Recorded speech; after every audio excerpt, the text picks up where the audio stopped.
Yeah. Go ahead and start it. Okay. Thank you.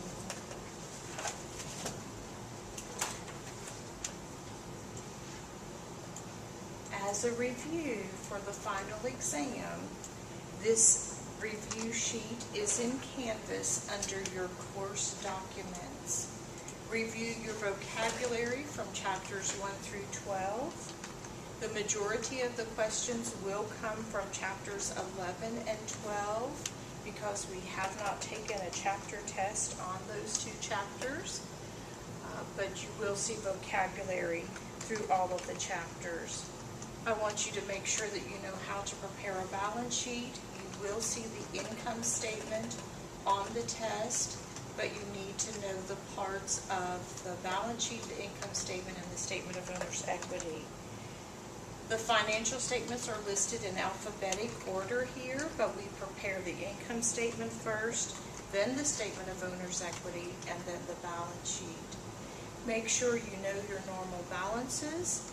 We increase an account on the normal balance side and decrease an account opposite the normal balance.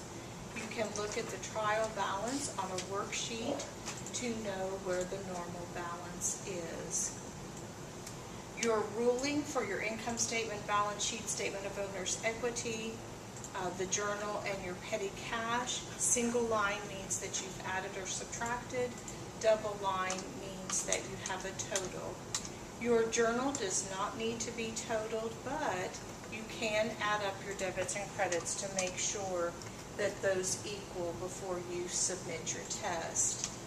You can also make sure that your debits and credits equal with each journal entry as you record those. Add those up before you go to the next one. When you're working in computerized accounting, when you hit the save button, it will not save if your journal entry is out of balance. We'll look at these income statements and the auxiliary petty cash record in just a minute so you can see the correct ruling. Know your classifications or your categories. We had assets. An example of that would be cash. Contra asset is our accumulated depreciation. Our liabilities, contra liabilities, and we did not have any contra liabilities in our chapter, but a contra liability would be a discount on bonds payable. Owner's equity has your capital and your withdrawal. Your cost of goods sold, contra cost of goods sold, and your cost of goods sold would be your purchases. The contra cost of goods sold, purchases, returns, and allowances, purchases, discount. Revenue would be our sales. Contra revenue would be sales returns and sales allowances. And then our expense accounts, their name gives themselves away with their category. It should have the word expense at the end. Look at your journal entries for payroll, how you record the salary expense and where that number comes from. Your journal entry to record the employer's share of the payroll taxes, and then how to calculate the FICA, the FUTA, and the SUTA. Bank reconciliation. Our goal when we're reconciling a bank statement is to make sure that the bank statement agrees with the amount that we say we have in our checking account. You could have outstanding checks. Those are checks that we have written that the bank hasn't processed yet, or deposits in transit, and those are deposits we've made that the bank has not received. When you finish the reconcilement, you will have to do some journal entries, especially if there's a service charge or a return check, if the bank collected a note for us, and then those entries will all affect the cash. We want the cash account and the bank statement to agree. On your worksheet, you'll have your adjustments. After we record those adjustments, then we will journalize them and post them to bring our accounts current. We will have an adjusted trial balance just to give us one more chance to make sure that our debits and credits equal. And then we have our income statement and balance sheet columns. We want to calculate our net income or net loss. Remember, the outside two columns would be net income inside 2 columns on those last 4 columns would be net loss. How do we journalize and the adjusting entries and the closing entries, and then posting those to bring the accounts current? After we have the closing entries, the only accounts we should have left will be our permanent accounts, the assets, liabilities, and the owner's equity. And then make sure you know what your current assets are and your current liabilities. For current liabilities, you'll have to know what the payment is for the mortgage. The mortgage is usually the long term, but the amount that's due for the fiscal period or the current accounting period will be the current amount, and it will move to current liabilities. Here's your worksheet. Take a note of your heading, and then also your rulings. You want to calculate net income or net loss as you're doing the worksheet. Do all companies have to prepare a worksheet? The answer is no. Some companies call it just scratch paper because it gives you one more chance to make sure that your accounts are current. Here's just an example of recording your adjusting entries, and those would be taken right from the worksheet, A, B, C, D. Remember, the debit is always first. You don't need a description if you use your heading that just says adjusting entries. Your closing entries, we're closing the accounts that are on the income statement, everything that is a temporary account. The third adjusting entry is to close the income summary. Closing entry is to close income summary, and then the last one is to close your withdrawal.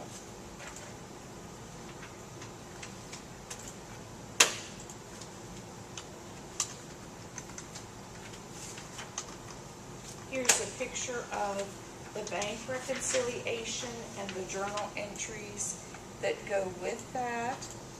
We want to make sure that the bank statement equals the amount in the checkbook.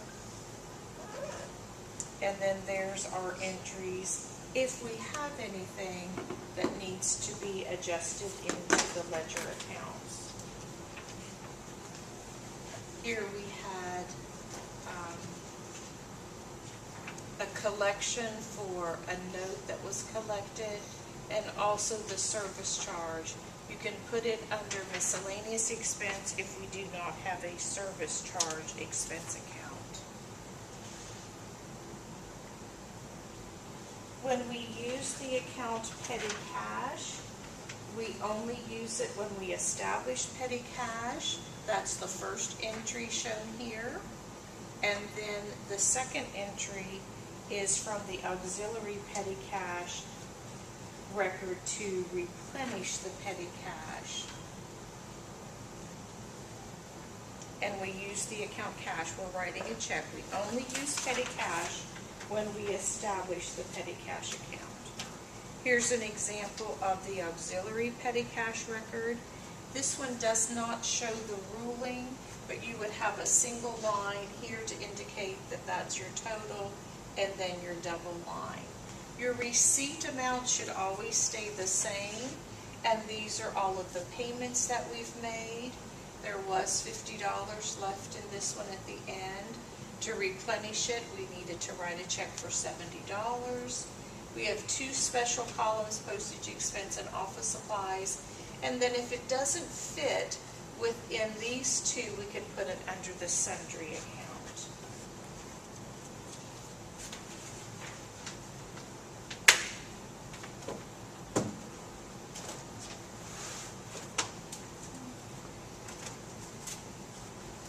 Going back to the review sheet, I would look at the vocabulary for all of the chapters.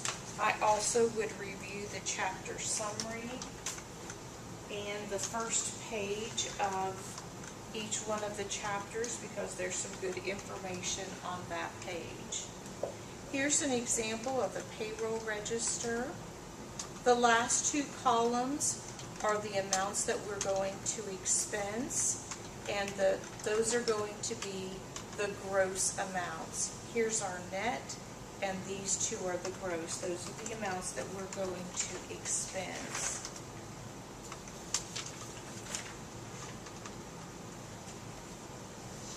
Remember to bring a good calculator for the test because you don't want to miss anything on the test because you haven't calculated correctly.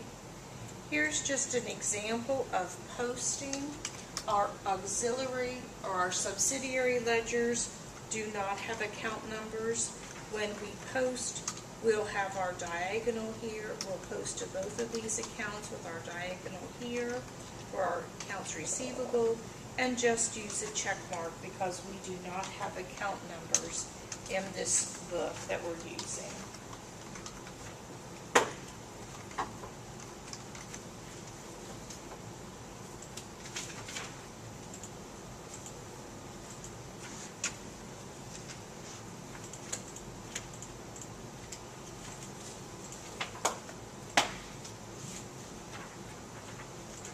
We will have a subsidiary ledger for our accounts receivable and accounts payable with a controlling account to help us match our accounts receivable and our accounts payable. Go back and check that controlling account with the amounts that you have on your schedules. Look at the headings because you will not have the headings on your test. It's the company name, the form, and then the date. And the schedule of accounts receivable and schedule of accounts payable have a particular date. Remember your total to identify what that is: total accounts receivable, total accounts payable. Everything on the test has a point value, so don't leave anything off. Make sure that you put everything that you know on those financial statements. You will see an income statement. Here's just an example of an income statement.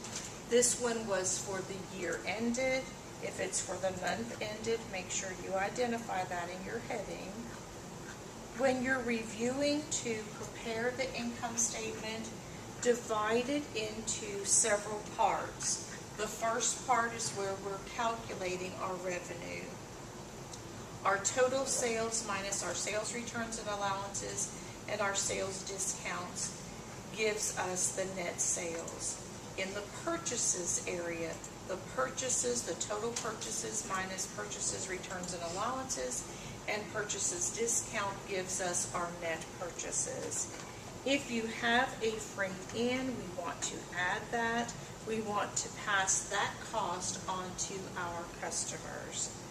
The goal of the income statement is to calculate our net income.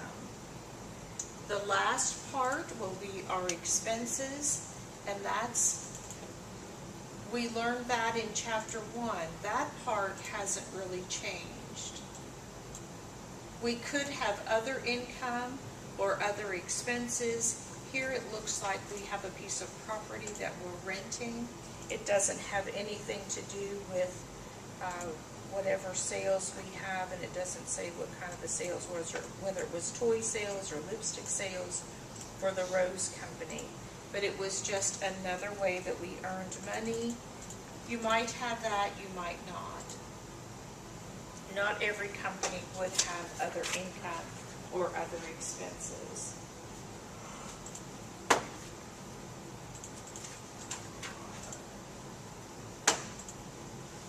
The balance sheet, and this goes back to chapter 1.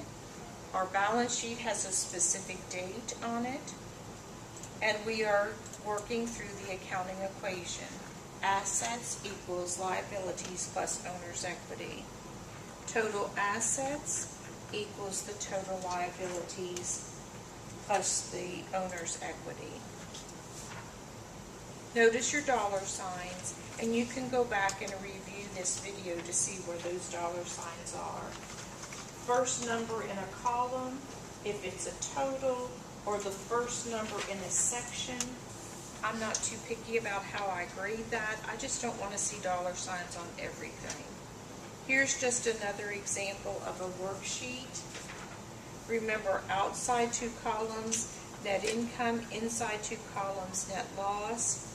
But I won't ask you that question on the test.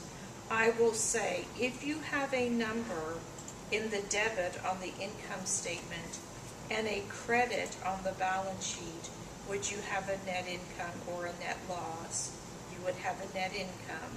If I told you that we have a credit in the income statement and a debit in the balance sheet, then we would have a net loss. Remember, outside 2 columns, we want that great big net income.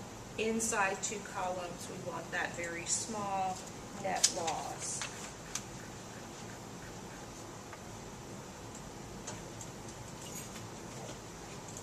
If you have questions, you can text me or email me.